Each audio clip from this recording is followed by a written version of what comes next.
I now give the floor to Madame Joyce Msuya.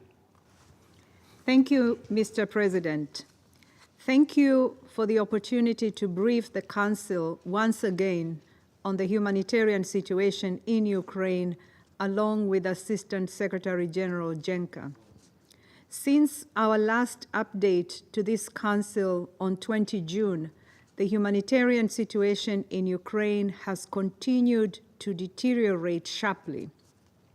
Over the past week, renewed waves of missile and drone strikes have devastated lives and infrastructure across multiple regions, as already outlined by Assistant Secretary General Jenka. According to the UN Human Rights Monitoring Mission in Ukraine, the scale and speed of civilian harm remain alarmingly high. In the first half of 2025, nearly 50% more civilian casualties were recorded compared to the same period last year. Over the past day, authorities report strikes on urban centers, including Cherkasy, Kharkiv, and Odessa, killed 5 civilians and injured 93, among them 11 children, as hostilities intensify nationwide. Last weekend, attacks struck populated areas in Dnipro, Kharkiv, and Sumy, reportedly killing dozens of people and injuring more than 70, including children.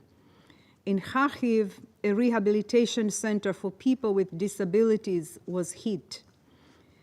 In Kiev, a kindergarten, a metro station, shops, and residential buildings were damaged. In the Ivano-Frankivsk region, once seen as a refuge far from the front lines and home to many displaced families, we saw the largest attack there since the war escalated in 2022. There is no safe place left in Ukraine. These are the latest in a series of attacks that have brought even more fear and suffering to communities, both near the front lines and far from them.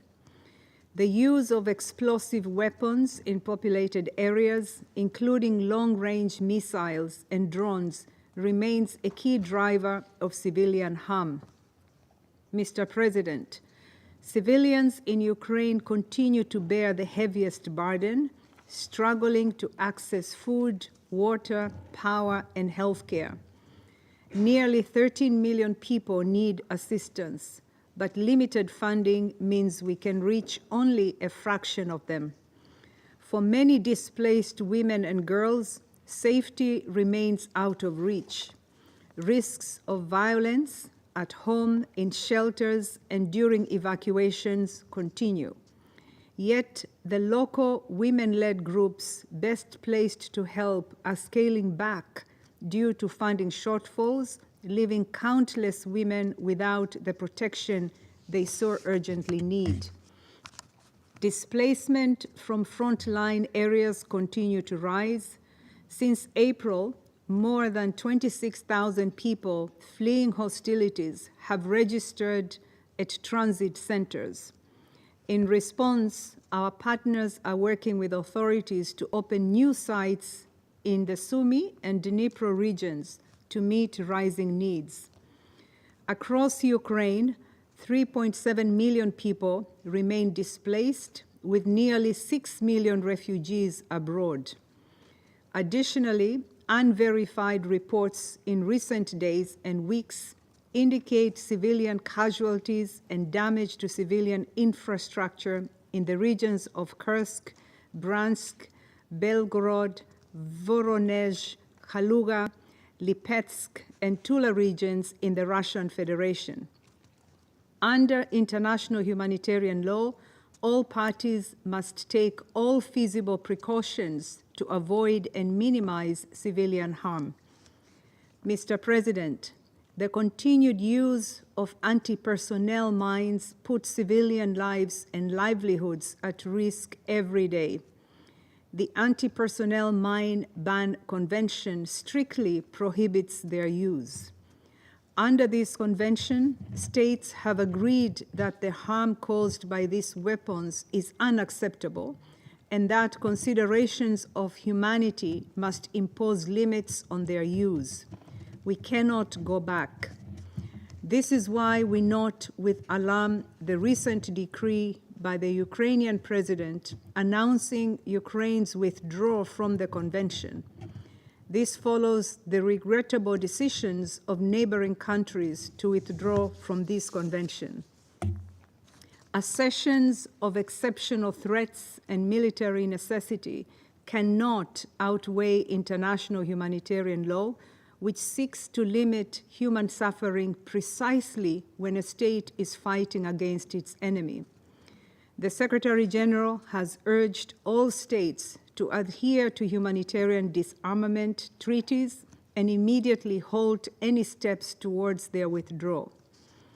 Mr. President, despite relentless risks, our humanitarian partners in Ukraine continue their vital work, reaching more than 3.6 million people with emergency health care, shelter, clean water, and cash to families since January. But access remains precarious.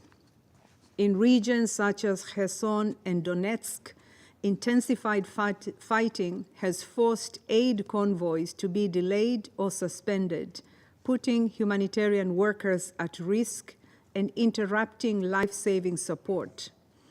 We remain committed to ensuring all necessary arrangements are in place to reach people in need safely and without obstruction.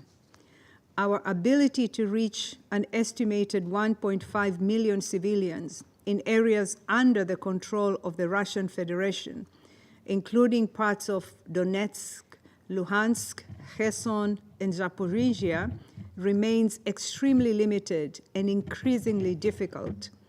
It is not for lack of capacity or will, but rather persistent access impediments that prevent us from getting help to those who need it most.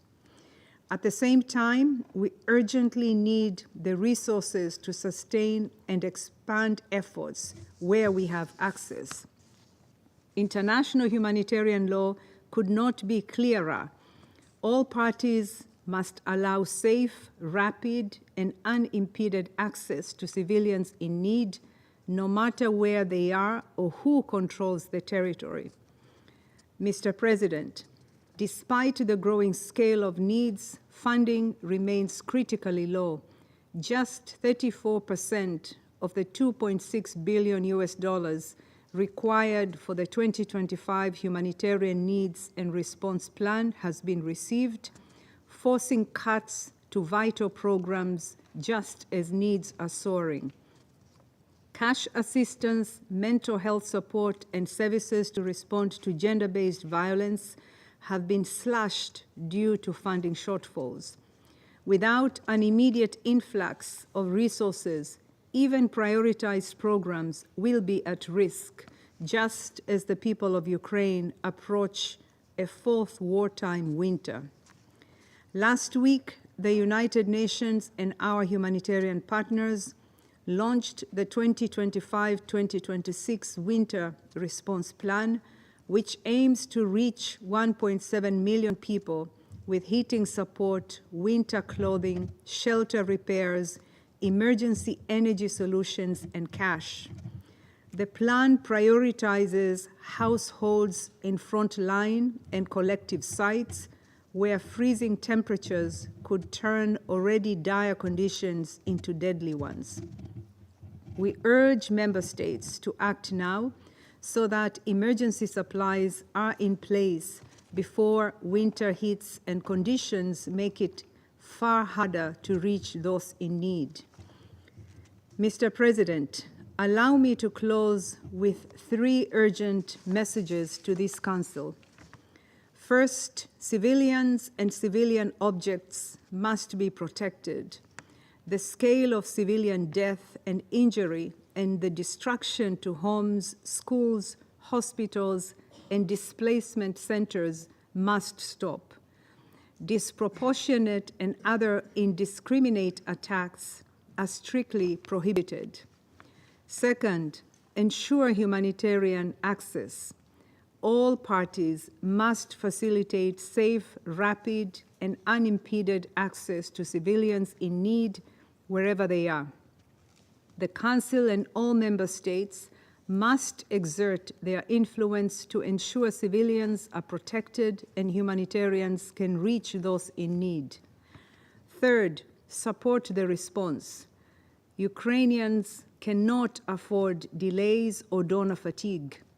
Every contribution counts. Mr. President, this war continues to inflict suffering on a staggering scale. The trauma is daily, the destruction is widespread, and the resilience of civilians is being pushed to its limits. But our commitment to assist them must not waver. Thank you. I thank ASG Msuya for her briefing. I now give the floor to the